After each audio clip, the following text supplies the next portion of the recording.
The refrigerator. Quick closing ring has no fire connection and the compressor process pipe. First, install the compressor port on the quick closing ring.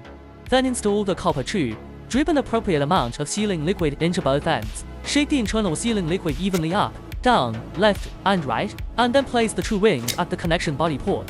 Open the crimping tool, clamp the entire quick closing ring with the jaws. Stabilize the crimping tool, and quickly squeeze both rings to the middle, completing the crimping. This is the standard repair process. Don't let the welding gun burn the refrigerator. Again,